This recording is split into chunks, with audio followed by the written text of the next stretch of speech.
लेकिन मैं जो देख करके आया हूं 19 दिन पीजीआई में, मैं वो सच्चाई आपको बताना चाहता हूं, सदन के माध्यम से उत्तर प्रदेश को बताना चाहता हूं और सदन के माध्यम से अपने सभी माननीयों को भी बताना चाहता हूं कि कोई गलत फहमी में न रहे। हम तो ये कहेंगे, भगवान से प्रार्थना करेंगे कि किसी को कोरोना ना हो। हमारे ही बगल में, अब हम लोगों के बीच नहीं है, स्वर्गीय चेतन सिंह चौहान जी, मैं 13 नंबर बेड पर था और वो 14 नंबर बेड पर थे। अगर नेता सदन सुनेंगे तो आप भी आश्चर्य रह जाएंगे। मैं 11 जुलाई को दोपहर में एडमिट हुआ और माननीय मंत्री जी 11 जुलाई की शाम को 5 बजे एडमिट हुए। और अब मैं जो कहने जा रहा हूं वो दुर्भाग्य है हमारा भी, माननीयों का भी, और जो लोग अस्पताल में भर्ती हो रहे हैं उनका भी। 8 लोगों का वार्ड, माननीय जी, 8 लोगों का वार्ड, जहां 8 कोरोना संक्रमित लोग होते हैं। डॉक्टरों की, नर्सों की और वहां की टीम आती है तो गेट से ही पूछते हैं कि चेतन कौन है। तो माननीय मंत्री जी क्योंकि बहुत सरल थे, उन्होंने हाथ खड़ा किया। टीम आती है, उन्होंने कहा चेतन आपको कब हुआ कोरोना? तो उन्होंने अपनी बात बताई। तो फिर एक दूसरा स्टाफ बोलता है चेतन क्या करते हो तुम? वो कुर्ता पैजामा में थे, मैं तो पैंट शर्ट में था। खैर, तो माननीय मंत्री जी ने कहा कि मैं कैबिनेट मंत्री हूं। तो एक स्टाफ ने कहा कि कहां के? तो उन्होंने कहा उत्तर प्रदेश सरकार। तो मैं सोच रहा था कि ये लोग कैसे इस बदतमीजी से बात कर सकते हैं, लेकिन मुझे यह भरोसा हुआ कि जब माननीय मंत्री जी ने कह दिया कि मैं उत्तर प्रदेश सरकार का कैबिनेट मंत्री हूं, तब शायद वो चेतन जी कहेंगे या थोड़ा आदर करेंगे।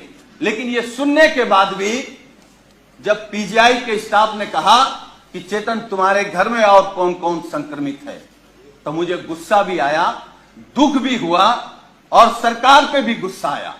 मतलब सरकार का इतना भी दबाव नहीं है भाई। कैबिनेट मंत्री के बाद कौन होता है? मुख्यमंत्री।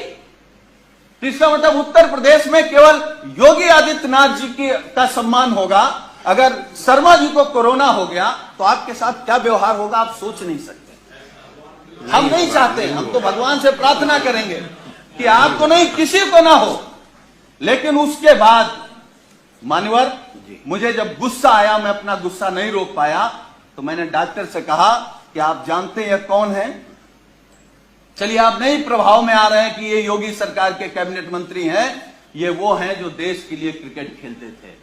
तो उस डॉक्टर ने कहा अच्छा ये वो चेतन है, और ये कहते हुए डॉक्टर और स्टाफ पूरा चला गया। वो 2 दिन तक हमारे बगल में रहे। वो मैं ये कह सकता हूं कि जिस घुटन में थे वो माननीय शर्मा जी नहीं महसूस कर सकते। और मुझे जो शब्द नहीं कहना चाहिए, वो कोरोना से हमको आपको छोड़ के नहीं गए, सरकार की अव्यवस्था से हमको आपको छोड़ करके गए। मतलब इतना गंभीर मामला। और मान्यवर, मैं दूसरी बात बता रहा हूं, मैं 19 समाप्त कर नहीं, मैं समाप्त कर दूंगा। अब हमारा केवल दर्द सुन लीजिए। जी। मैं 19 दिन तक एडमिट था। 11वें दिन हमारी फिर टेस्ट हुआ, मैं फिर पॉजिटिव आ गया। फिर 4 दिन बाद टेस्ट हुआ, फिर पॉजिटिव आ गया।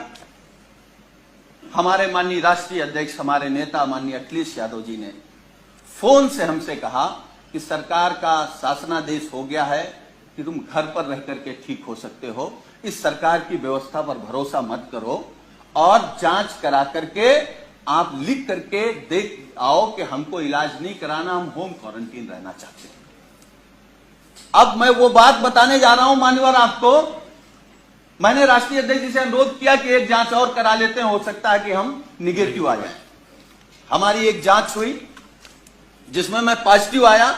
नर्स ने कहा कि आप पॉजिटिव हैं, डॉक्टर की टीम आई, उन्होंने कहा कि आप पॉजिटिव हैं या नहीं हैं, हमको दूसरा टेस्ट करना पड़ेगा। हमारा सुबह दूसरा टेस्ट हुआ। जब दूसरा टेस्ट हुआ, जब शाम को मैंने कहा कि हमारी रिपोर्ट क्या आई, तो उन्होंने कहा कि आपका रेपर बदल गया था, इसलिए शाम को तीसरा टेस्ट होगा। जब तीसरा टेस्ट हुआ तो सुबह हमने पूछा कि हमारी रिपोर्ट क्या है, तो डॉक्टरों ने कहा कि आपका सैंपल बदल गया है, इसलिए आपका चौथा टेस्ट होगा। हमारा चौथा टेस्ट हुआ। चौथे टेस्ट में मानवर जानते क्या हुआ? जब हमने रिपोर्ट पूछा तो उन्होंने कहा कि आपका फार्म तो वहां चला गया था लेकिन सैंपल नहीं गया है। तो हमने कहा पांचवा कर लो। हमारा पांचवा टेस्ट हुआ। पांचवा टेस्ट हुआ और मैंने लिखित में दिया कि हमको पीजीआई में इलाज नहीं कराना है, हम घर में रहकर के जो सरकार के निर्देश हैं उनको पालन करते हुए हम स्वस्थ हो जाएंगे। मैं पहला पेशेंट हूं सरकार के निर्देश के बाद जो ये लिख करके आया कि मुझे नहीं इलाज कराना। मैं ये नहीं कह रहा हूं कि हम सभी डॉक्टरों पर सवाल खड़ा कर रहे हैं।